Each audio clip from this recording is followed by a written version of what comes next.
الحمد لله رب العالمين والصلاة والسلام على أشرف الأنبياء وإمام المرسلين نبينا محمد وعلى آله وصحبه أجمعين والتابعين ومن تبعهم بإحسان إلى يوم الدين سبحانك اللهم لا علم لنا إلا ما علمتنا إنك أنت العليم الحكيم ربي يسر وأعن أما بعد فالسلام عليكم ورحمة الله وبركاته.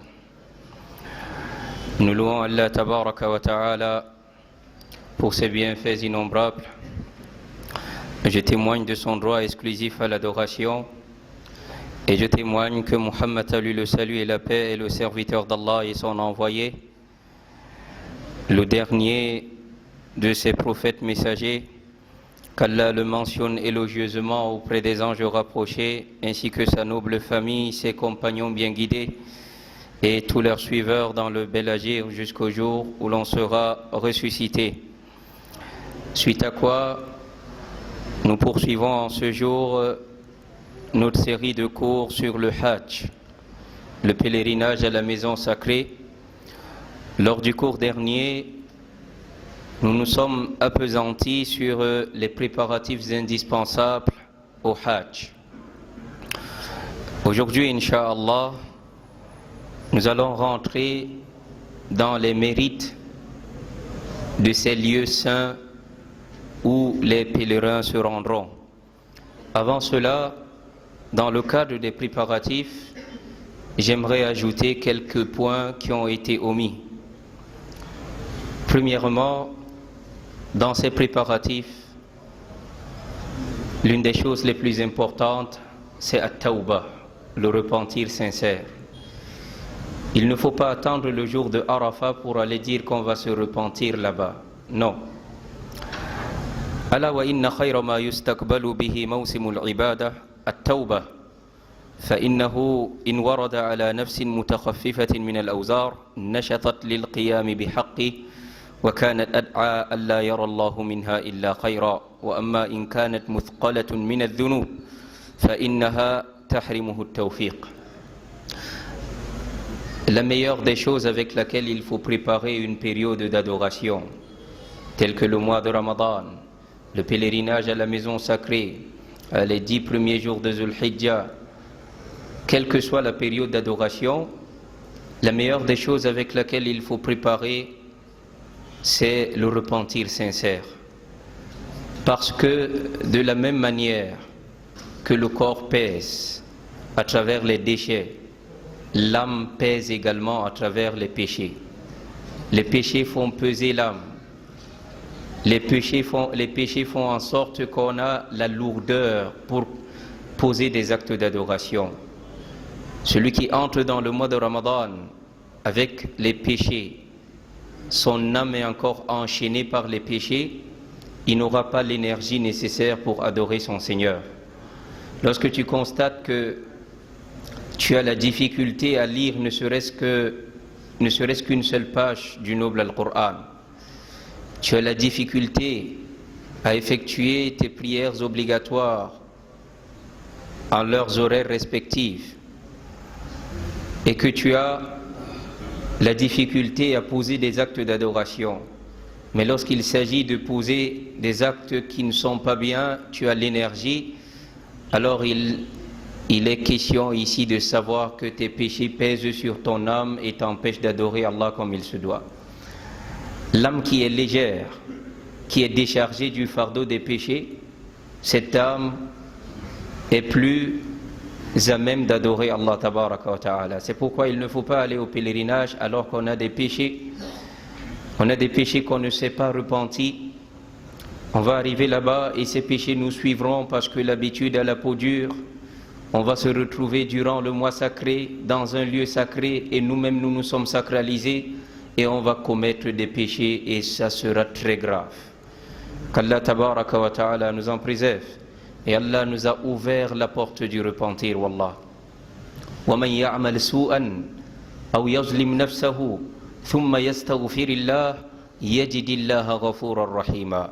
Quiconque fait le mal ou alors se fait du tort à lui-même, puis implore le pardon d'Allah, il trouvera Allah pardonneur et miséricordieux. Allah le Très-Haut dit également wa inni la ghaffarun liman taba wa amana wa amila salihan thumma ihtada. Je suis grand pardonneur pour celui qui se repent, croit, fait de bonnes œuvres, puis se maintient sur le droit chemin. Et Allah nous a laissé un verset qui suscite l'espoir. قُلْ يَا عِبَادِيَ الَّذِينَ أَسْرَفُوا عَلَىٰ أَنفُسِهِمْ لَا تَقْنَطُوا مِنْ رَحْمَةِ اللَّهِ. Dis, ô mes serviteurs qui avaient commis des excès à leur propre détriment, ne désespérez pas de la miséricorde d'Allah. Inna Allah yaghfiru dhunuba jami'a. Allah pardonne tous les péchés. Innahu huwal ghafurur rahim. C'est lui certes le pardonneur, le miséricordieux. Il n'y a pas un péché qu'Allah ne pardonne pas. Aussi longtemps qu'on est sincère dans le repentir, quelle que soit la grandeur du péché, la miséricorde d'Allah le Très-Haut est encore plus immense et plus grande. On doit seulement être sincère dans notre repentir. Et on doit le faire avant le voyage. Déjà, s'il y a des invocations qui sont obligatoires pour le croyant durant toute sa vie, les savants disent on a la souratul Fatiha qui est une obligation. C'est une invocation mais elle est obligatoire parce que tu pries avec. On a la salat ala nabi, la prière sur le prophète sallallahu alayhi wa sallam, c'est une obligation. Et à l'istighfar, l'imploration du pardon, c'est une obligation. Ça, c'est une invocation dont tu ne te sépares jamais. Astaghfirullah wa atubu ilayhi. J'implore le pardon d'Allah et je reviens repentant vers lui. Donc il faut se repentir sincèrement. Allah tabaraka wa ta'ala nous a ouvert la porte du repentir, mais cette porte-là a des limites. Cette porte-là se refermera. Cette porte a une limite individuelle et une limite universelle. La limite individuelle, c'est qu'Allah accepte le repentir d'une personne aussi longtemps qu'elle n'est pas déjà dans l'agonie de la mort. Inna Allah yaqbalu tawbatal abdi ma lam yugharghir. Allah accepte le repentir du serviteur aussi longtemps qu'il ne se retrouve pas déjà dans les affres de la mort. À ce moment, même s'il demande pardon, Allah n'accepte pas. Également, il y a une limite universelle. Et le prophète a lu le salut et la paix dit, c'est le jour où le soleil va se lever vers son couchant. Il dit ce jour-là, Allah n'accepte plus de repentir. Et comme on ne sait pas à quand l'avènement de tels signes avant-coureurs de la fin des temps, il est préférable de toujours se repentir, tout le temps, car la mort frappe au moment où on s'attend le moins. Donc ça, j'avais omis ce point-là, je suis revenu sur ce point-là. Deuxièmement, déjà avant de passer le point du repentir, vous le savez, si le péché te lie à Allah tabaraka wa ta'ala, les conditions du repentir, c'est premièrement d'arrêter immédiatement le péché et de ne pas remettre à plus tard, car il pourrait être trop tard. Deuxièmement, de regretter, et c'est ici que se trouve l'âme même du repentir, de regretter pourquoi est-ce que j'ai fait cet acte, d'en pleurer. On ne cesse de regretter un péché jusqu'à ce qu'à cause de ce regret on soit introduit au paradis, Inch'Allah. Et troisièmement, de prendre la ferme intention de ne plus jamais y revenir. Et il s'agit ici d'identifier toutes les causes qui t'ont conduit à ce péché, car le péché c'est la conséquence. Il faut donc connaître les causes, d'identifier toutes ces causes afin de s'en éloigner. Et quatrièmement, si le péché te lie à un fils d'Adam, à une créature d'Allah tabaraka wa ta'ala, il faut soit réparer le dommage causé, soit restituer le droit usurpé. Donc voilà, donc tous ces genres de péchés, il faut s'en repentir. Et l'autre point également dont on n'avait pas mis l'accent, sur lequel on n'avait pas mis l'accent, c'est la réconciliation. Il n'est pas concevable d'aller au pèlerinage alors que tu as tel dans ta famille. Je ne me parle pas avec tel, je ne me parle plus avec tel, je ne me parle plus avec tel. Vous le savez, le prophète alayhi salatu wassalam dit que la querelle entre deux croyants, ça ne doit pas dépasser 3 jours. Le croyant n'est pas rancunier. Le croyant n'est pas quelqu'un qui nourrit la rancune et la vengeance. Le croyant a un cœur pardonneur. Et pour atteindre ce cœur-là, c'est les cœurs remplis de tawhid, les cœurs saints. Celui qui connaît qu'il se dressera devant Allah. Celui qui cherche lui-même le pardon d'Allah, comment ne pardonnera-t-il pas aux gens? Allah te traitera comme tu traites les autres.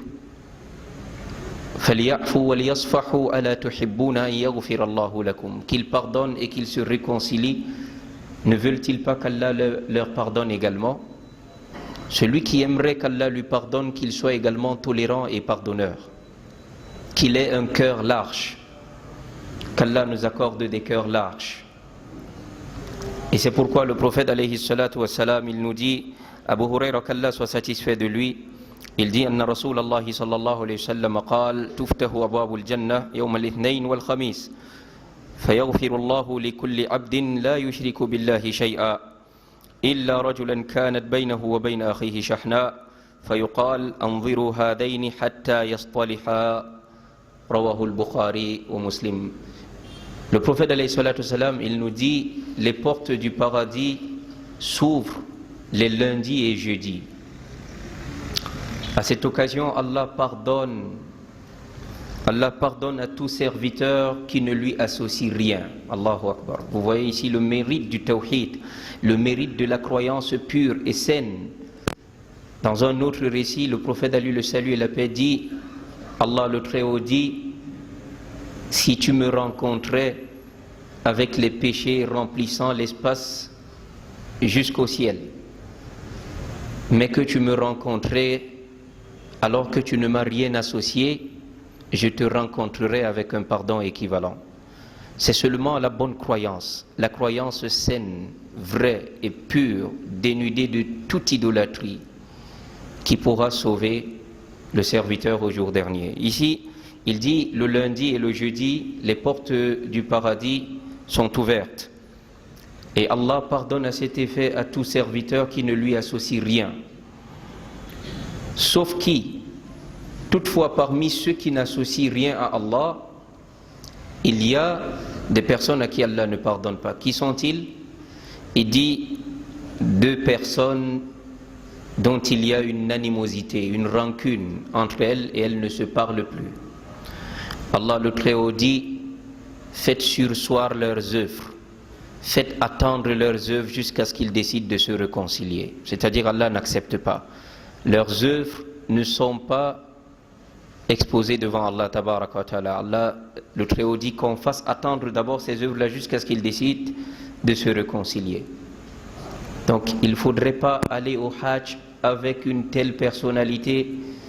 Je ne parle plus à tel, je ne me parle plus avec tel. Parfois même on a rompu les liens de famille, c'est des frères, c'est des parents.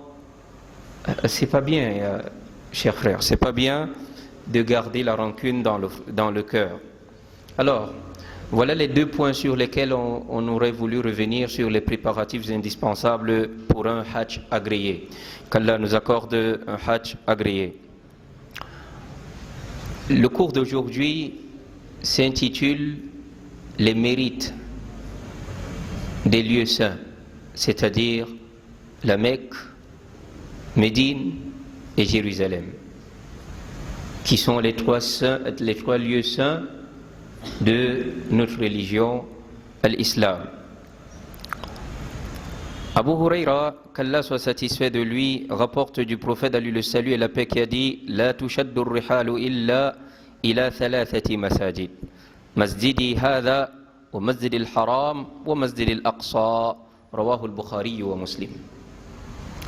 Vous le savez, il faudrait que les pèlerins fassent une distinction claire entre les voyages de loisirs, les voyages de vacances, les voyages de tourisme et un voyage d'adoration. Et ils doivent savoir que les lieux où ils se rendent ne sont pas comme les autres lieux sur la terre. Et vous le savez, celui qui commet un affront contre toi, loin de toi, n'est pas comme celui qui vient dans ton palais, ou alors dans ta demeure, dans ton périmètre, venir commettre l'affront.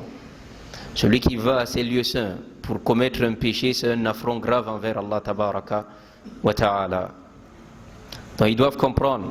Le prophète alayhi salatu wassalam, il dit, il n'y a pas de voyage rituel à faire, c'est-à-dire des voyages d'adoration, si ce n'est pour 3 mosquées. La mosquée sacrée de la Mecque, ma mosquée que voici, c'est-à-dire la mosquée de Médine, et la mosquée d'Al-Aqsa, à Jérusalem. C'est-à-dire, un musulman n'entreprend pas un voyage pour aller à une mosquée quelconque sur la surface de la terre. Un voyage dans lequel l'objectif, la visée de ce voyage, c'est pour me rendre à telle mosquée précise. Parce que cette mosquée-là a tel mérite. Il ne fait cela que pour 3 mosquées. La mosquée de la Mecque, Masjid al-Haram, la mosquée de Médine et la mosquée d'Al-Aqsa, la mosquée de Jérusalem. Toute autre mosquée dans le monde, en dehors de ces 3 mosquées-là, celui qui s'y rend en pensant qu'il y a un mérite attaché à cette mosquée-là, il a apporté ce que le messager d'Allah n'a pas enseigné dans cette religion. S'il croit qu'il y a des récompenses rattachées à cette mosquée-là, il est dans l'innovation. Et s'il a des croyances idolâtres vis-à-vis de cette mosquée où il va, subhanallah, là c'est encore plus grave.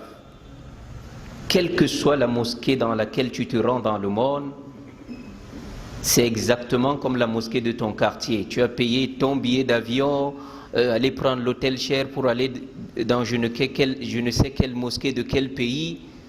C'est comme prier dans la mosquée de ton quartier, excepté la mosquée de la Mecque, la mosquée de Médine et la mosquée de Jérusalem qui ont des spécificités particulières. C'est ça que le messager d'Allah est en train de nous dire ici. Il n'y a pas de voyage rituel à faire si ce n'est pour ces 3 mosquées-là. On reste d'abord premièrement justement dans les mérites de Makkah, les mérites de la Mecque.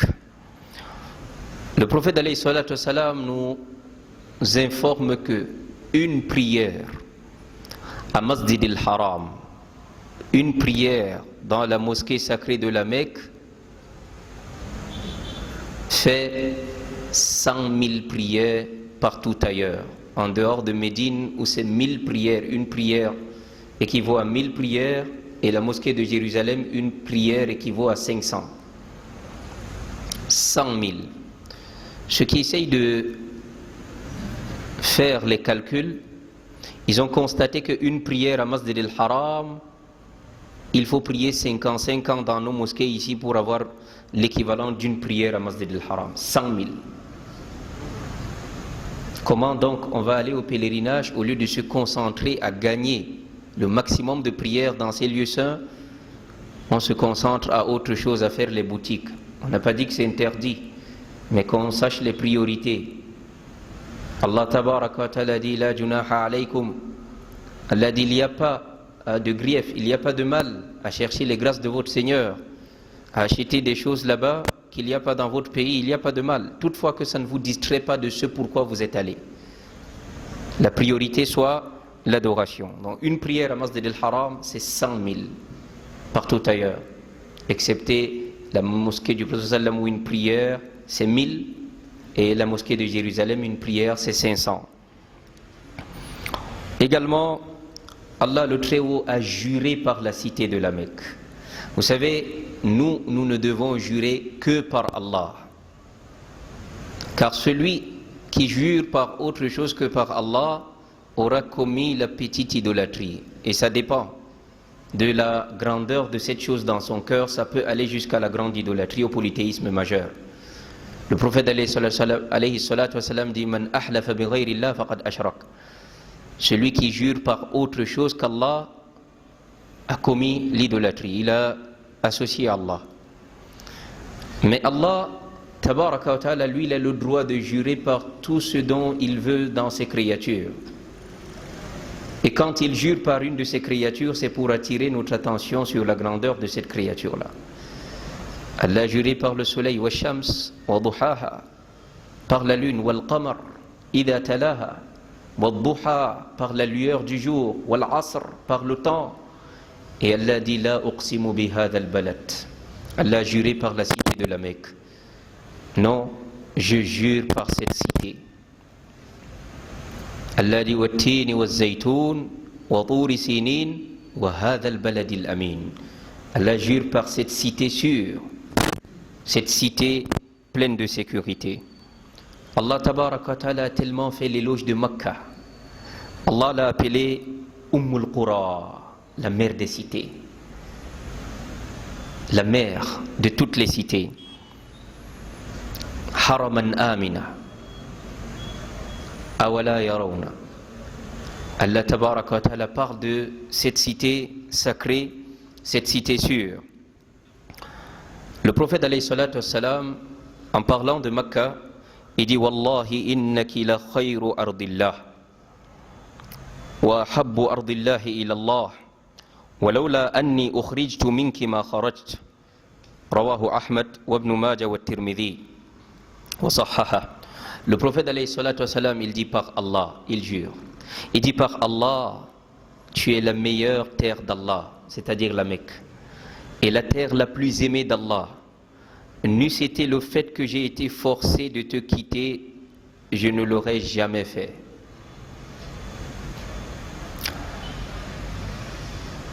Allah tabaraka wa ta'ala a rendu la cité de la Mecque une cité, un sanctuaire, une cité sacrée depuis le jour où il a créé les cieux et la terre. Comme l'a dit le prophète alayhi salatu wasalam dans le hadith rapporté par Al-Bukhari, Inna Allah harrama Makkata yawma khalaqa as-samawati wal ard, fahiya haramun bi haramillah ila yawm al-qiyamah. Il dit Allah a rendu la Mecque un sanctuaire, un lieu saint, l'a sanctifié depuis le jour où il a créé les cieux et la terre, et c'est une terre sainte, c'est un sanctuaire jusqu'au jour de la résurrection. Ibn Taymiyyah, qu'Allah lui fasse miséricorde, il disait, en termes de terre, d'endroit, le meilleur endroit sur la terre, c'est la Mecque, puis Médine, puis Jérusalem. Toutefois, pour toi l'individu, il dit Afdalul ardi fi haqqi kulli insan ardun yakunu fiha atwa'a lillahi wa rasuli. Il dit pour toi l'individu, la meilleure terre pour toi sur la terre, le meilleur endroit pour toi sur la terre, c'est l'endroit où tu es le plus obéissant à Allah et à son messager. C'est-à-dire l'endroit où tu adores plus Allah tabaraka wa ta'ala et tu obéis à son messager. Parce que tu habites à la Mecque et l'autre habite à Las Vegas, s'il craint Allah plus que toi, il adore Allah plus que toi, Wallah, il est meilleur que toi qui vis à la Mecque. C'est pourquoi, gardez bien ça dans votre tête. وَقَدْ كَتَبَ أَبُو الدَّرْدَاء إِلَى Salman. Le compagnon généreux Abu Darda, il a écrit à Salman al-Farisi, il lui a écrit cette lettre. Il lui a dit Halumma ila al-ardi al-muqaddasa. Il a dit viens me retrouver à la terre sainte, c'est-à-dire viens avec moi, on habite à la terre sainte. Fakataba ilayhi Salman. Salman lui a réécrit, a répondu en disant Inna al-arda la tuqaddisu ahad. Il lui a dit la terre ne sanctifie personne. C'est pas parce que tu vis sur une terre sainte que toi aussi tu deviens un saint. Il dit la terre ne sanctifie personne. Il dit toutefois, ce qui sanctifie le serviteur, ce sont ses œuvres. Ce qui fait de toi un saint, ce sont tes œuvres, c'est ta piété. C'est pas parce que tu habites dans la terre sainte.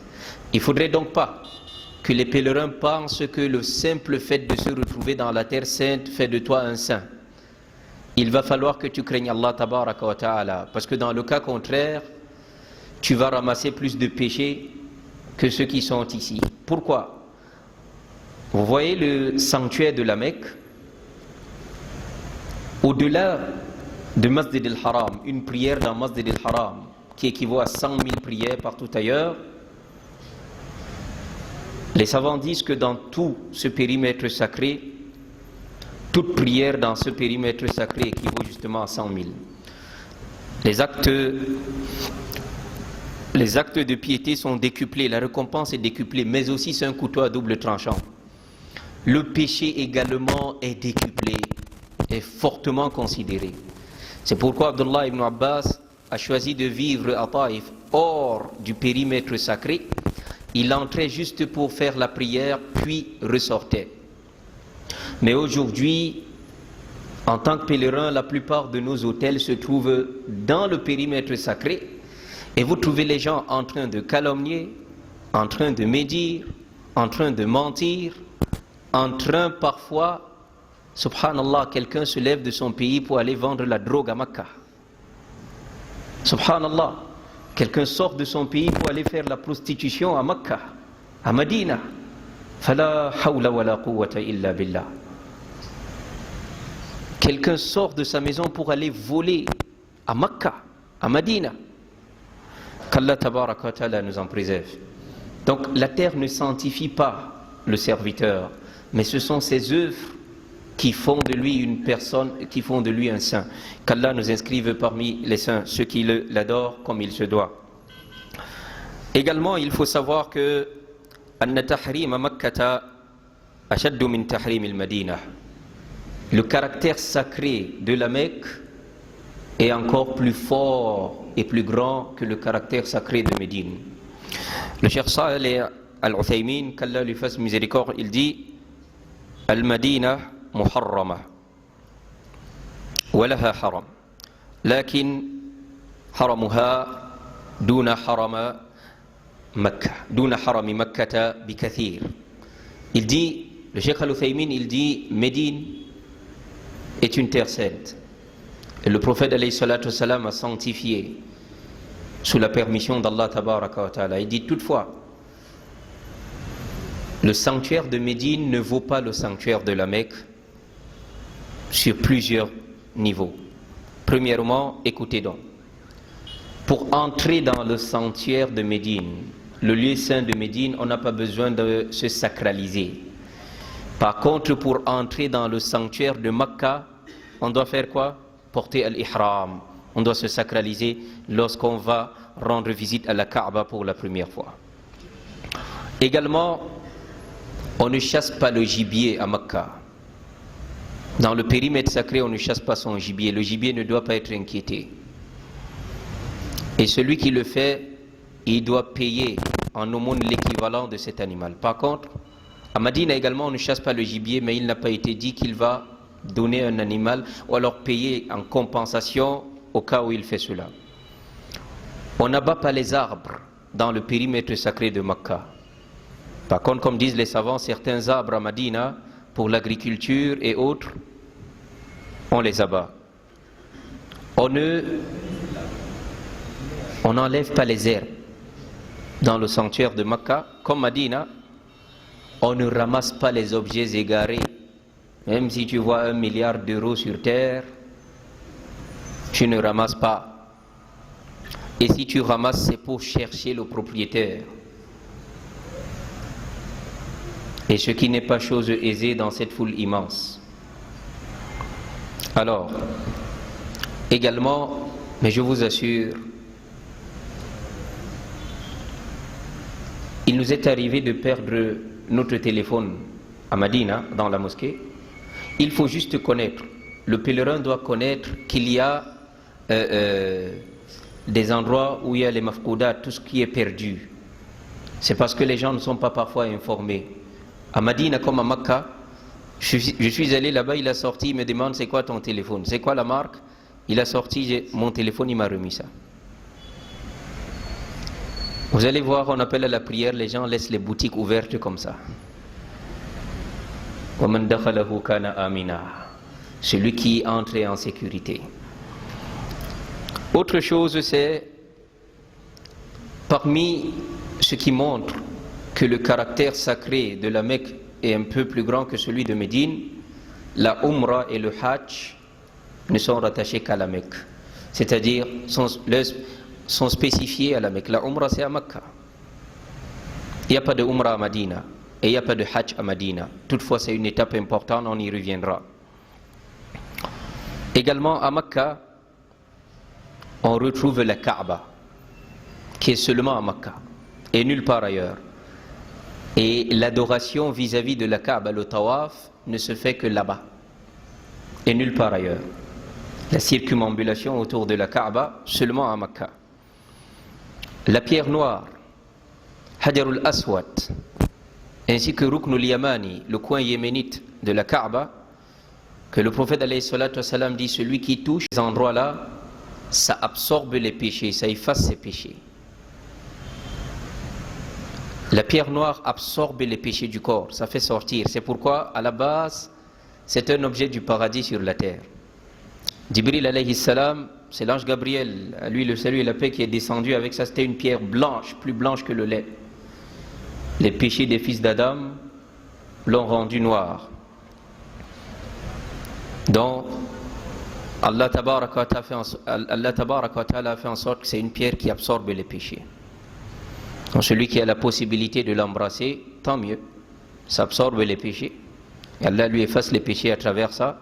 S'il ne peut pas, qu'il n'aille pas devenir le Benjamin des Thamoud ou des Had, qu'il n'aille pas jouer les musclés autour de la Kaaba et ramasser les péchés. C'est une sunna, c'est pas une obligation. Si tu vas jusqu'à ce que tu rentres, tu n'as pas touché la pierre noire, il n'y a rien sur toi. Également, mais quand il la touche, il n'a pas une croyance que la pierre noire a des pouvoirs spécifiques. Ça ne fait rien si ce n'est par la permission d'Allah. Et c'est Allah qui nous efface les péchés à travers cette pierre. C'est pas que c'est la pierre qui efface les péchés, non. Omar ibn al-Khattab radiyallahu anhu, il a dit, je sais que tu n'es qu'une pierre, tu ne nuis pas et tu ne profites pas. Nous, c'était le fait que j'ai vu le messager d'Allah, a lu le salut et la paix t'embrasser et nous l'a ordonné de faire, je ne t'aurais pas embrassé. Le Ruknul Yamani également, le coin yéménite, lorsqu'on le touche, également ça efface les péchés. Le Maqam Ibrahim, l'endroit où Abraham s'est tenu debout. Le Hijr Ismaïl, ce petit endroit, ce petit cercle de l'autre côté de la Kaaba, qui est l'intérieur de la Kaaba, qui était un lieu propre à Ismaïl. Ismaïl a lui le salut et la paix. L'eau de Zamzam se trouve seulement à Makkah. Le Prophète sallam dit, l'eau de Zamzam, ma'u Zamzam lima shuribala. L'eau de Zamzam est pour toi ce pourquoi tu l'as bu, l'intention avec laquelle tu bois cette eau-là. Il ne faut pas aller dire que je vais donc essayer. On n'essaye pas. Il faut avoir la foi, il faut être convaincu, il faut avoir la conviction. Le messager d'Allah, à lui le salut et la paix, il a dit, ta'amu tu'min, il a dit c'est une nourriture complète, l'eau de Zamzam. Et également, c'est une guérison contre toute maladie. Il a été prouvé des cas de cancer guéris par l'eau de Zamzam. On ne va pas essayer. Ce qui nous dérange, c'est ce doute que nous avons dans notre foi. Tu doutes du messager d'Allah? Afillahi shak? Y a-t-il un doute sur Allah? Y a-t-il un doute sur la parole du plus véridique des hommes, le messager d'Allah? À lui le salut et la paix. Tu attends d'abord que la science te confirme cela pour dire que c'était vrai, subhanallah. Si c'est confirmé, idha sahha al-hadith fa huwa madhhabi, si le hadith est sahih et que c'est le messager d'Allah, lui le salut et la paix, qui l'a dit, il faut croire seulement. Et boire l'eau de Zamzam avec toutes les intentions qui te viendront, Inch'Allah. As-Safa et Al-Marwa, min sha'airillah, parmi les lieux dont Allah a accordé de la valeur, se trouve à Makkah également. Mina, ce lieu rempli d'histoire, où Ibrahim alayhi salatu wassalam allait immoler son fils Ismaïl, rempli d'histoire, parce que justement le Hajj c'est un retour sur les traces d'Abraham, de Ibrahim alayhi salatu wassalam et de tous les envoyés d'Allah, à eux le salut et la paix. Le prophète alayhi salatu wassalam dit, Salla bil masjid al-Khayf sab'una nabiyya. La mosquée d'Al-Khayf qui se trouve à Mina, le prophète alayhi salatu wassalam dit 70 prophètes ont prié à cet endroit-là. Également, la bonne œuvre est décuplée, comme nous avons dit, 100 000 dans le périmètre sacré de Makkah, et les péchés également sont décuplés. Selon Ibn Abbas, qu'Allah soit satisfait de lui et de son père, il dit, le messager d'Allah alayhi salatu wassalam, marra biwadi al-azraq, faqala ayyu wadin hadha. Le prophète alayhi salatu wassalam est passé près de la vallée al-Azraq. Et il demande à ses compagnons, c'est quoi cette vallée? Il dit, c'est la vallée al-Azraq. Il dit, ka'anni anzuru ila Musa alayhi salam, habitan min al-thaniya, wa lahu ju'arun ila Allahi bit-talbiya. Il dit, c'est comme si je voyais Moïse, Moussa alayhi salam, Moïse a lui le salut et la paix, descendre la colline en disant labbaïk Allahumma labbaïk. C'est-à-dire Moussa alayhi salatu wassalam est allé faire le hajj. C'est comme si je le voyais de mes yeux venir et dire me voici venu à toi ô Seigneur, me voici venu à toi. Et ce qui montre que le hajj c'est la concrétisation du tawhid, du monothéisme pur, du dogme clair, de la croyance authentique et saine, dénudée de toute idolâtrie, c'est que même la talbiya du pèlerin lui rappelle qu'il est en train de matérialiser le tawhid. Cette formule, son slogan là, labbaïk Allahumma labbaïk, me voici venu à toi Seigneur, me voici venu. Labbaïk la sharika laka labbaïk, me voici venu à toi, tu n'as pas d'associé, me voici venu à toi. Innal hamda, certes toute la louange, wan ni'mata, et le bienfait, laka wal mulk, ainsi que la royauté t'appartiennent. La sharika lak, et tu n'as pas d'associé. Donc comment quelqu'un va réciter cette formule-là alors qu'il a des amulettes attachées partout sur son corps, que c'est ça qui lui donne le bien et c'est ça qui le protège du mal, subhanallah. Qu'Allah nous accorde la foi saine.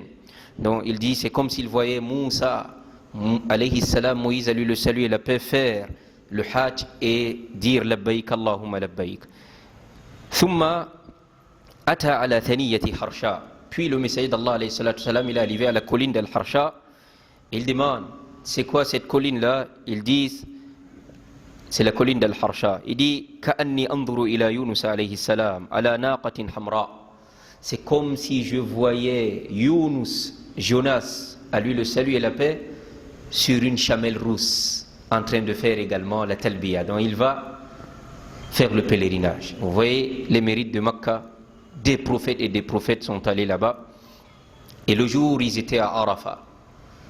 Alors que la foule était nombreuse, le prophète alayhi salatu wassalam leur dit Qifu ala mashairikum fa innakum ala irthin min irthi abikum Ibrahim alayhi salam.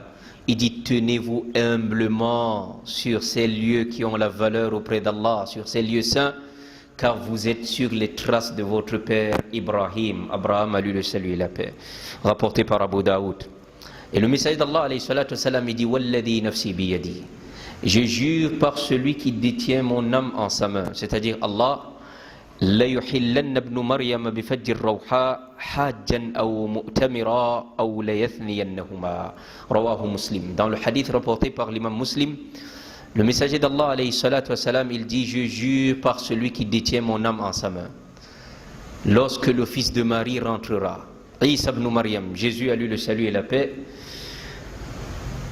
lorsqu'il reviendra comme signe avant-coureur de la fin des temps, il dit, il se sacralisera et ira à la Mecque pour faire la Umrah ou le Hajj. Soit la visite pieuse à la mosquée sacrée, la Umrah, soit le Hajj, le pèlerinage. Un hadith sahih rapporté par Muslim. Voilà en quelque sorte, de manière ramassée, les mérites de Makkah, de la Mecque. Quant à Médine, Madina, Darul Hijra, la terre de l'Hégire. Certes, Makkah comporte tellement de valeurs, mais je vous assure, en termes d'amour, en termes de ressenti, Madina, c'est un autre level. C'est la terre d'Hégire du messager d'Allah alayhi salatu wassalam. Allah a rendu sacré Médine comme il avait rendu sacré la Mecque.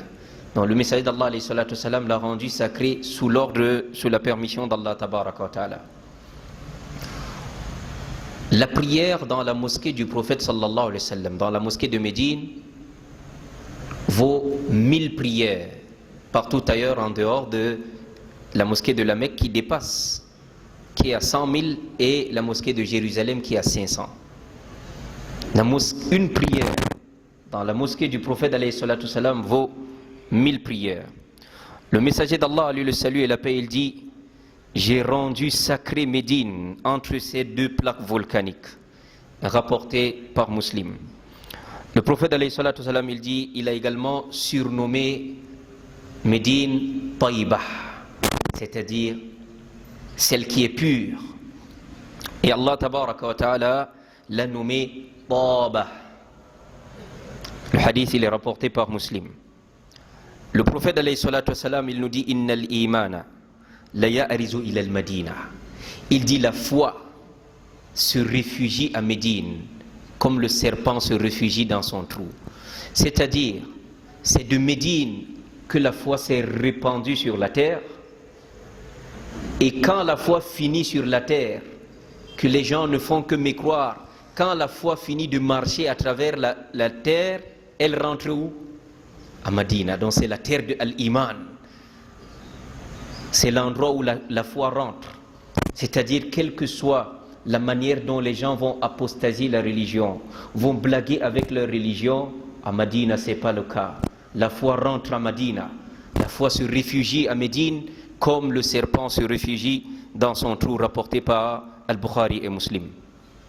Le messager d'Allah, alayhi salatu wassalam, il dit « Umirtu bi qaryatin ta'kulu al-qura » J'ai reçu l'ordre de m'exiler. J'ai reçu l'ordre de faire l'hégire vers une cité qui dévore les autres cités. Les gens l'appellent Yathrib, alors qu'elle est Médine. Imam al-Nawawi, dans le commentaire de ce récit, il dit la cité qui dévore les autres cités, parce que c'est à partir de Médine que la foi s'est répandue sur la terre. C'est à partir de Médine que les expéditions militaires des Sahaba sont parties et ont conquis la péninsule arabique pour les faire sortir de l'idolâtrie vers la foi.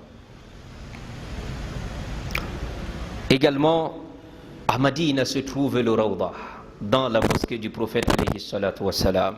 Il dit « Ma bayna bayti wa mimbari rawdatun min riyadil jannah » rapporté par Al-Bukhari et Muslim. Il dit « Entre ma maison et l'estrade sur laquelle je monte pour faire les sermons, mon mimbar, entre ma maison et mon mimbar, un jardin parmi les jardins du paradis. » Également, les savants, tels que Ibn Hajar al-Asqalani et également Imam al-Nawawi, dans le commentaire de ce récit, ils disent soit c'est un lieu du paradis directement sur la terre, soit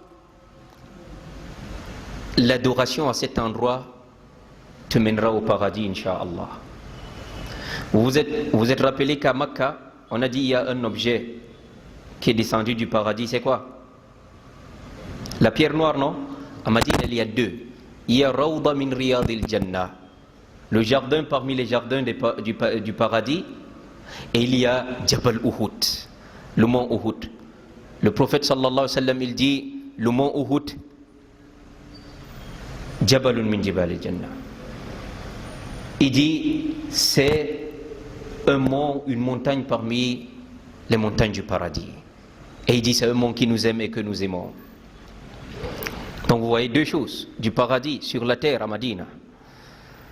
Le prophète alayhi salatu wassalam, il dit La yuridu ahadun ahla al-madinati bisu illa ahlakahu Allah.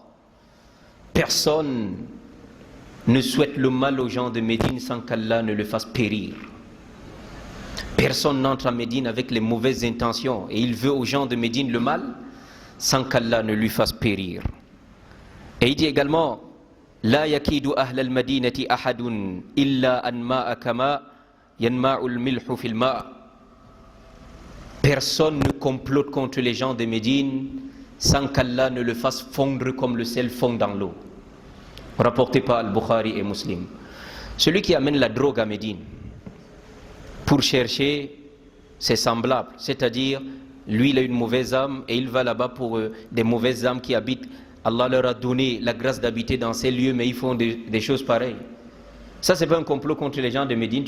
Tu pars saouler les habitants de Médine, de la ville du messager d'Allah, alayhi salatu wassalam. Tu sais que Imam Malik ibn Anas, Imam Dar al-Hijra, le grand érudit Imam Malik ibn Anas, qu'Allah lui fasse miséricorde et qu'Allah le récompense de la plus belle des manières. Sais-tu qu'il marchait à Médine pieds nus? C'était sa sunna à lui. Personne ne l'a suivi dans ça. Mais lui, pour lui, le messager d'Allah est enterré dans cette terre-là et couché là. Il ne se sentait pas à l'aise de marcher avec les chaussures. Il marchait pieds nus à Médine. Et le prophète alayhi salatu wassalam, il dit Man istata'a an yamuta bil Madina falyamut biha. Il dit celui qui peut mourir à Médine, qu'il meure à Médine. Allah. Chers pèlerins, on ne vous envoie pas aller mourir et revenez-nous s'il vous plaît. En tout cas, qu'Allah nous prête longue vie dans la foi et la piété. La mort viendra. Mais on connaît comment nous sommes. Tu vois quelqu'un, lorsque le mois de Ramadan entre, il fait les doigts, il dit Allah, fais-moi mourir en plein jeûne. Après il dit mais pas celui-ci. Hein. Dans un autre, ou alors fais-moi mourir en plein pèlerinage. Mais il dit mais pas celui-ci.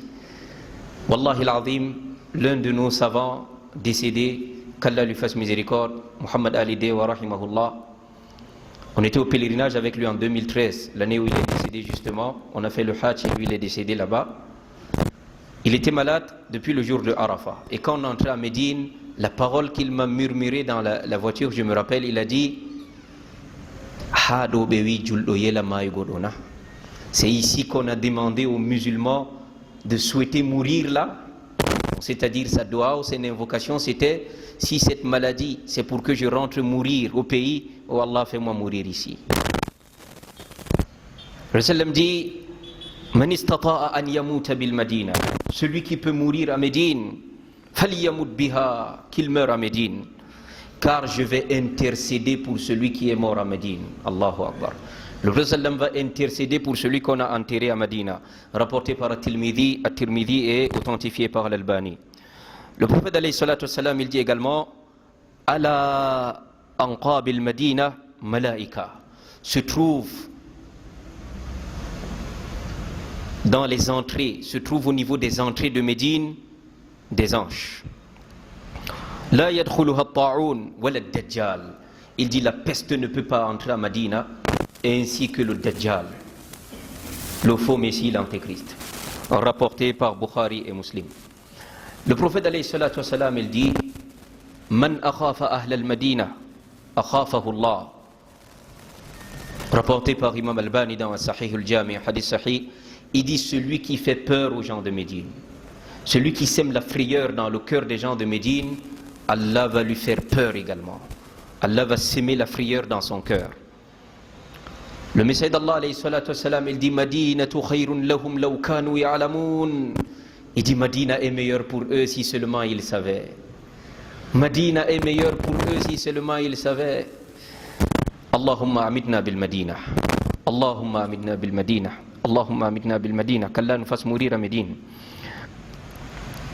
Il dit Médine est mieux pour eux si seulement ils savaient. Allah remplace par quelqu'un de meilleur quiconque est heureux de quitter Médine. Il dit et j'intercéderai ou je serai témoin en faveur de quiconque y endure l'indigence et l'adversité à Médine. La pauvreté le dérange à Médine, mais il y reste, je vais intercéder pour lui. C'est pourquoi il dit Médine est meilleur pour eux si seulement ils savaient. Le prophète alayhi salatu wassalam, il dit Médine est sacrée entre les montagnes de Aïr et de Thawr. Quiconque y introduit quoi que ce soit de mal. Allahu Akbar. Quiconque y introduit quoi que ce soit de mal recevra la malédiction d'Allah, des anges et de tous les hommes. Allah n'acceptera rien de lui au jour de la résurrection. Rapporté par Al-Bukhari et Muslim. Le prophète alayhi salatu wassalam, il a fait les doigts pour Médine, ainsi que pour les habitants de Médine. Il a dit Allahumma arhamil ansar, warham abna al-ansar, wa abna'a abna'il ansar.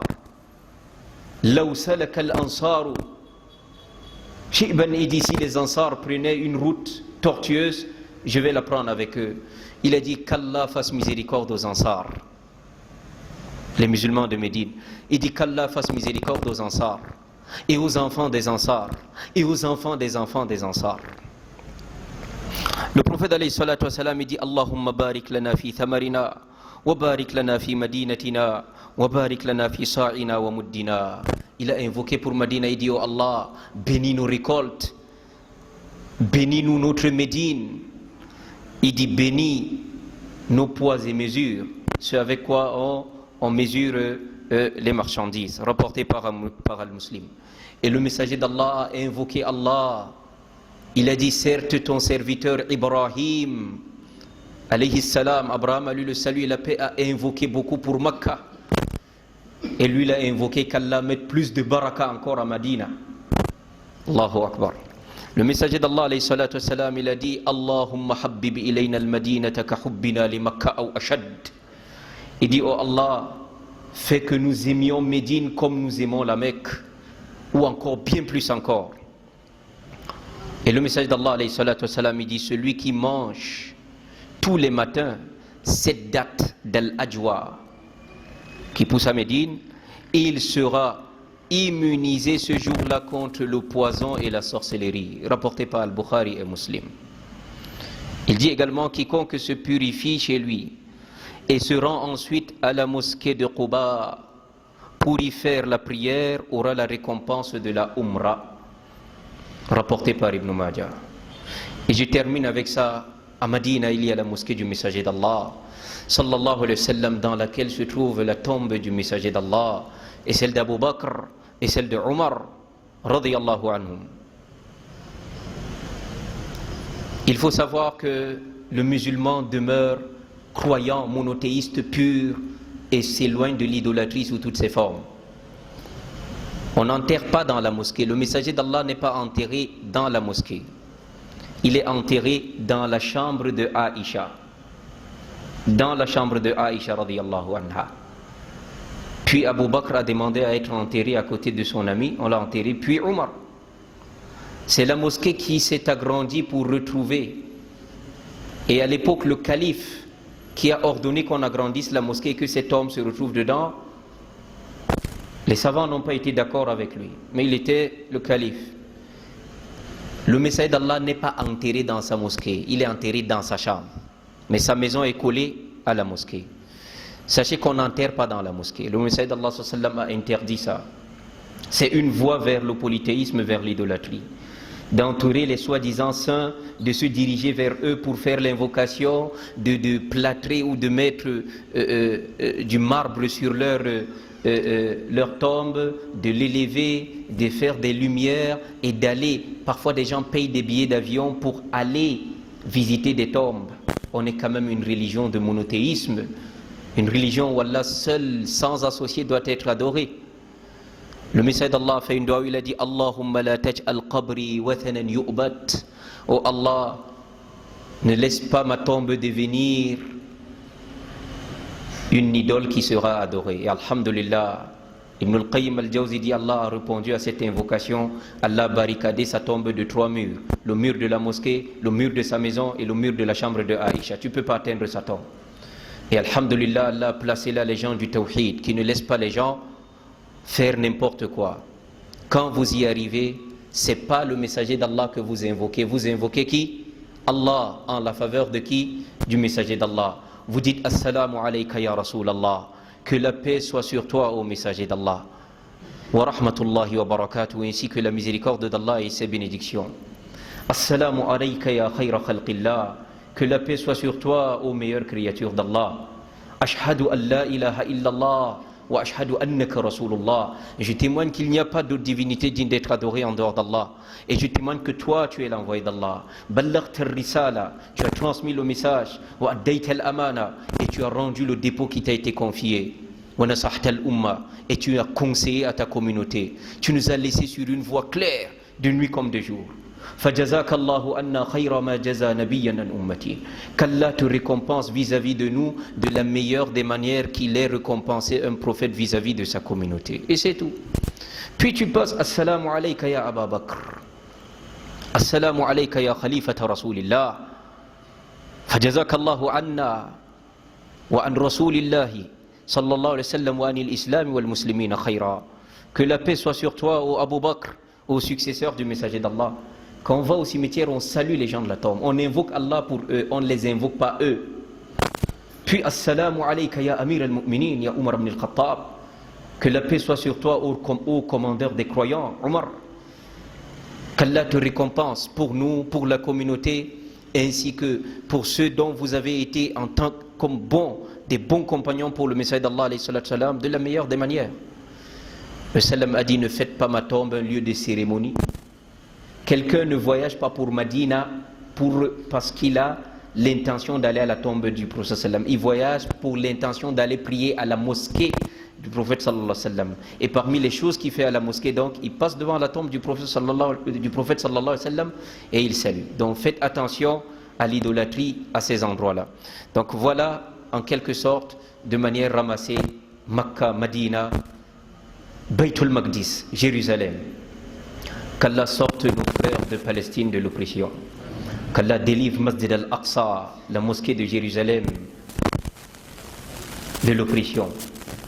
Qu'Allah vienne en aide à nos frères en Palestine. Jérusalem, le troisième lieu saint de l'islam. Allah tabaraka wa ta'ala dit Subhanalladhi asra bi abdihi laylan min al-masjid al-haram ila al-masjid al-aqsa. Toute gloire à celui qui a fait voyager son serviteur, c'est-à-dire Muhammad sallallahu alayhi wa sallam, de nuit, de la mosquée sacrée de la Mecque vers la mosquée de Jérusalem.